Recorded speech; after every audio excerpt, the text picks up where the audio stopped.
Assalamualaikum warahmatullahi wabarakatuh. Perkenalkan, nama saya Elma Marsyana Marbun dari 12 Teknik Elektronika Industri 2. Di video kali ini saya akan menjelaskan tentang sikap kita dalam menghadapi kemajuan teknologi informasi dan komunikasi. Apa sih teknologi informasi dan komunikasi itu? Informasi. Menurut Kamus Besar Bahasa Indonesia, pengertian informasi adalah penerangan, pemberitahuan, kabar, atau berita tentang sesuatu. Dan sedangkan arti dari komunikasi yaitu adalah pengiriman dan penerimaan pesan atau berita antara dua orang atau lebih sehingga pesan yang dimaksud dapat dipahami. Komunikasi juga berarti hubungan atau kontak.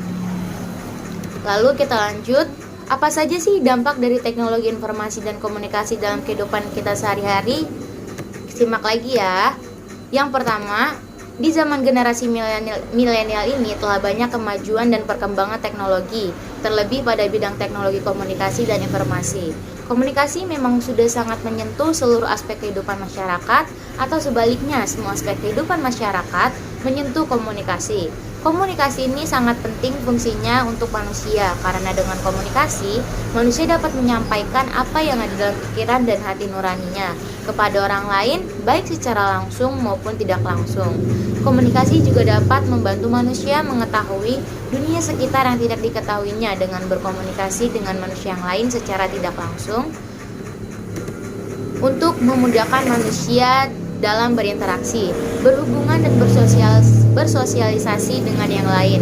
Maka manusia membutuhkan alat komunikasi. Alat komunikasi dibutuhkan ketika manusia yang lain berada dalam jarak yang jauh atau berada dalam keadaan yang tidak memungkinkan manusia tersebut untuk saling berinteraksi. Contohnya untuk keadaan saat ini kita sedang corona, maka kita harus mencari jalan lain bagaimana caranya kita bisa berkomunikasi dengan yang lain. Kita lanjut.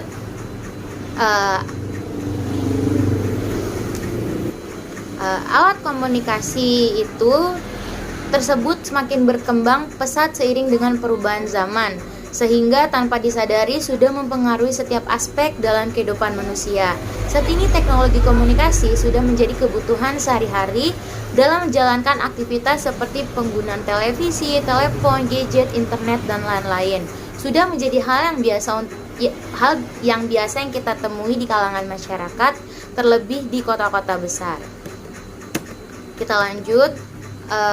Salah satu perkembangan teknologi informasi dan komunikasi di zaman generasi milenial ini adalah dengan adanya telepon genggam atau telepon seluler atau yang sering kita sebut dengan gadget.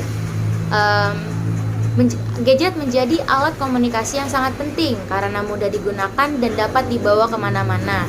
Fungsi gadget semakin terasa jika disediakan dengan layanan internet, karena saat ini telah memasuki era milenium ketiga atau disebut juga sebagai era internet. Internet dapat memudahkan manusia untuk mengakses segala sesuatu yang ingin diketahui dari bagian negara manapun. Lalu internet juga dapat memudahkan manusia untuk berkomunikasi, menghubungkan dengan orang-orang yang sangat jauh, memudahkan manusia dalam mencari informasi dan mendapatkan berita-berita yang sedang terjadi.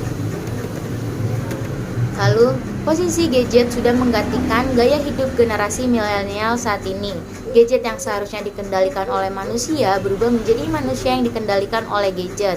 Misalkan, saat bermain gadget yang seharusnya bisa memaksimalkan waktu, kapan akan berhenti bermain, tetapi pada kenyataannya waktu terbuang sia-sia hanya karena bermain gadget sepanjang hari. Posisi gadget pun bisa mengubah gaya hidup sebuah keluarga.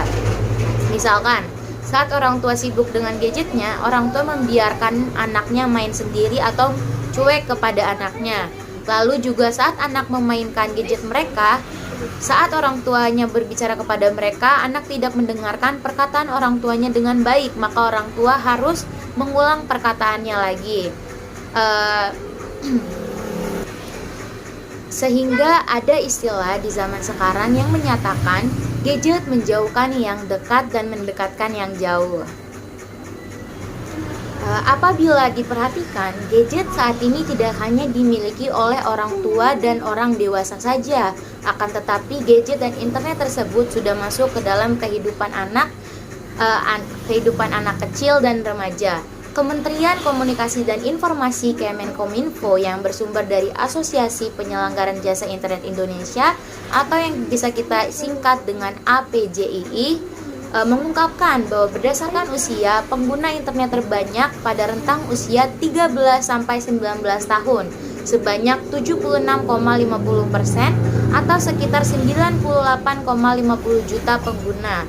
Lebih lanjut, APJI menjelaskan berdasarkan layanan yang diakses, pengguna terbanyak adalah layanan chatting sebesar 89,35% atau sekitar 125 juta orang pengguna. Urutan kedua adalah pengguna sosial media sebesar 87,12% atau sekitar 128 juta pengguna. Urutan ketiga adalah search engine sebesar 74,84% atau sekitar 107,2 juta orang pengguna. Sangat banyak ya teman-teman. Lalu kita lanjut, apa saja dampak positif dan negatif teknik informasi dan komunikasi bagi pelajar. Kita lanjut. Dampak positifnya, lalu ada dampak negatifnya. Kita mulai dari dampak negatif. Dampak negatifnya apa aja sih? Yang pertama, rasa ketergantungan pada gadget. Jadi kita selalu berkegantungan, kita melakukan setiap hal dengan gadget, selalu melakukan satu hal harus ditemani oleh gadget kita. Lalu yang selanjutnya ada gangguan kesehatan.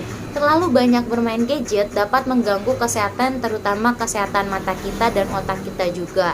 Lalu waktu terbuang sia-sia. Yang selanjutnya, kurangnya kedisiplinan para pelajar diakibatkan rasa ingin terus bermain gadget. Lalu ada banyak pelajar yang marah dan sering gelisah jika tidak diizinkan pergi membawa gadget mereka. Lalu ketika remaja merasa nyaman bermain dengan gadgetnya, dia akan lebih sibuk di dunia media sosialnya atau yang biasa kita sebut dengan dunia maya, dan senang gadget tersebutnya sendiri agar tidak ada yang mengganggu saat ia memain gadget mereka. Lalu apa aja ya kira-kira dampak positifnya? Yang pertama adalah mempermudah komunikasi seperti yang sudah saya katakan tadi.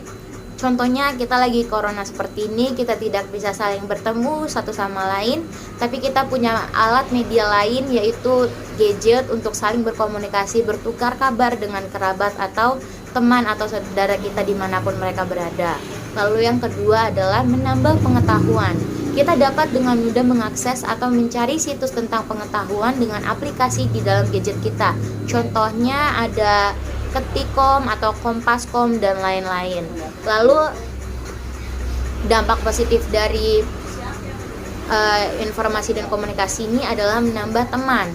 Banyaknya jaringan sosial yang bermunculan, kini kita dapat dengan mudah menambah teman melalui jaringan dalam gadget kita. Lalu juga dampak positif selanjutnya adalah munculnya metode-metode pembelajaran baru. Hal ini dapat memudahkan siswa dan guru dalam pembelajaran. Terciptanya metode-metode baru yang membuat siswa mampu memahami materi-materi yang abstrak. Kita lanjut, bagaimana saya menyikapi teknologi informasi dan komunikasi ini. Yang pertama, belajar menggunakan gadget hanya seperlunya saja dan tidak berketergantungan. Lalu yang kedua adalah menggunakan gadget hanya untuk hal positif. Kita harus sebisa mungkin menggunakan gadget kita atau internet kita dengan bijak. Lalu kita juga bijak dalam bersosial media seperti yang saya bilang tadi. Lalu tidak mudah percaya dengan apa yang diberitahukan internet, karena belum tentu semua yang internet berikan kepada kita atau semua informasi yang kita dapat dari internet itu semuanya benar. Jadi kita harus, seperti yang saya bilang tadi, kita harus benar-benar bijak dalam menggunakan internet dan menerima setiap asupan dari internet. Lalu saya rasa sekian dari saya. Mohon maaf jika ada kesalahan dalam perkataan atau dalam isi dari presentasi saya hari ini. Kurang lebihnya mohon maaf atas perhatiannya. Saya ucapkan terima kasih.